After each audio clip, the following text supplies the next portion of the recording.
But we are going to end today, tonight, this week's podcast, whatever time or day you're listening to us, with a specific topic to Brandon's favorite team, the Alabama Crimson Tide. And it's plain and simple, Brandon. And just like I was in the first segment, I'm going to be frank again and hit you with the question: could O.J. Howard be the next star for the Crimson Tide?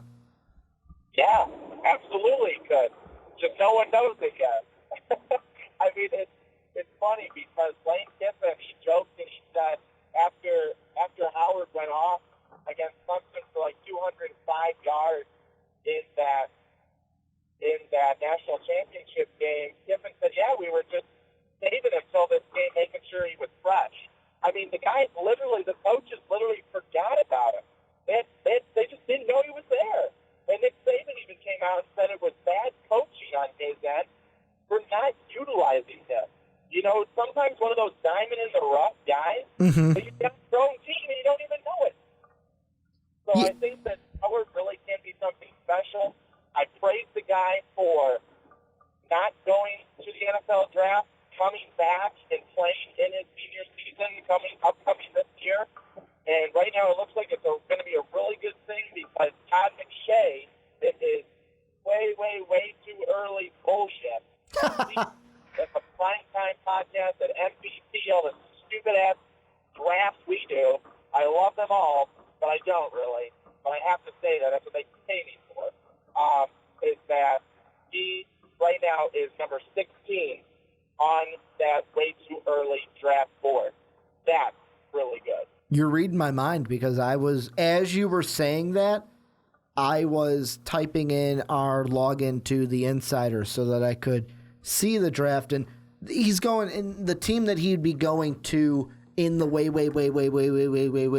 too early mock draft would be the Tennessee Titans. And don't worry, guys, I'm coming out with my way too early mock draft because I know you guys love these mock drafts.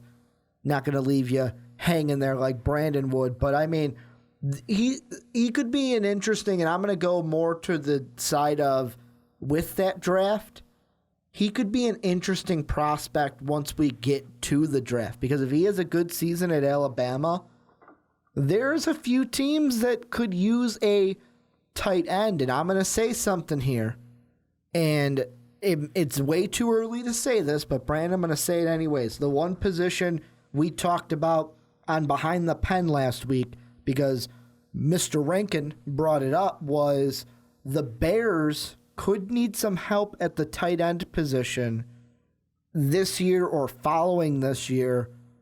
I say, hell, if he has a good enough season, there's a chance the Bears could take a stab at him in the first round next year. It's way too early to say what round he'd go in, but if the pick is right, I could see the Bears being a team that he falls to, and that'd be great for you. He'd play for your favorite college team and then your favorite pro team. I mean, it's definitely a need the Bears have right now. We don't have the tight end that we don't have the tight end. We have Zach Miller. The Bears, it's like I play on the Bears, not even close. They have Zach Miller right now. Zach Miller is a serviceable tight end. He'll do a good job. But the Bears always a tight end. It's always been a position outside of the Greg Olsen years, but we didn't even respect him when he was with us, which is really a shame because now everyone has seen what he's done with the Panthers. The Bears have always been so inconsistent at that position outside of Olsen. Really, it's never been a consistent position for Chicago. So I think that could be a fit if the price is right, if everything's right. Way too early, you can talk about this stuff because literally way too early means you're just guessing. You have actually no back that up. Well, yeah, we don't know what's going to happen in the season. I mean, O.J. Howard could come out and lay a dud, and then no one's talking about him. But another thing I want to say about Howard that I think works well for him this season as he gets more touches is he is like the shiny new toy this year for Lane Kiffin to work with. And I can see it right now. Kiffin drawing up plays for Howard to get him deep and get him the ball to where he can work in space. Absolutely. Absolutely. I mean, Lane Kiffin, we saw what he did as a head coach. No one else wants to ever see that again, which is why he's not a head coach. But as an offensive coordinator, when he gets to just focus on one thing that he's good at, he does a good job. I mean, we saw what that Alabama offense has done in the past. Their defense, which will be interesting to see how they play this year, because no more Smart there as the defensive coordinator. But it will be really interesting to see what Kiffin's able to do with this offense, having what's really not a new piece because he's been there, but it's literally like having a new piece because of how little they utilize him and have utilized him. But it will be interesting to see what he's able to do going forward this year. I'm excited to see how he does, especially with the hype around him. So that will be very fun to watch. Well, another person I'm going to bring up that I feel like he could be the same thing as Howard, just on the other side of the ball for Alabama, is Jonathan Allen, the defensive end, or I want to say he's a defensive end for Alabama, because this offensive line was so stacked last year that he didn't play as much because you had an Ashawn Robinson, you had a Jaron Reed on that line to where it's just he didn't play as many snaps. Now that those two are gone, I think Jonathan Allen on the defensive side could be a guy that really flourishes at Alabama, him and Deshaun Hand. Oh, absolutely. I agree with you because these big guys for Alabama on the defensive side, they're good. I mean, you don't hardly ever have one that comes out of there that you're going, he's really struggling, or he's struggled in his career there. It just doesn't happen.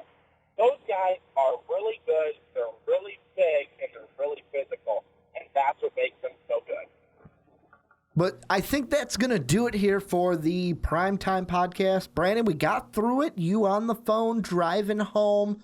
Nothing bad has happened, so we got through an entire podcast with you, and I can't wait to have you back in studio for next week's show. This is where I say all the fun stuff, where if you're listening on SoundCloud, go ahead, hit that like button, that repost button, like and subscribe on YouTube. But more importantly, if you love Most Valuable Podcasts and you're thinking, hey, I love supporting you guys by listening each and every week, I just wish there was another way for me to support you, go ahead and check out our Patreon page. We got some cool goals for us that we want to hit, and rewards for you guys, because we want to reward you guys for the support that you give us each and every day. So if you can give us a little bit extra support, there are some cool rewards on our Patreon page for you guys to earn, and we love giving you guys because you guys make doing this fun. And that's the whole thing of it. Like, me and Brandon love doing the Primetime Podcast each and every week because of listeners like you. I'm on Twitter at Ricky Widmer. Brandon is at young_swan19. Most Valuable Podcast is at Most Valuable Pod. If you have not already, go check out our new logo. Tell us down below in the description what you think of that. But as always, have a good day, everybody. Thank you for listening to this MVP podcast. Follow us on Twitter at Most Valuable Pod for more great podcasts.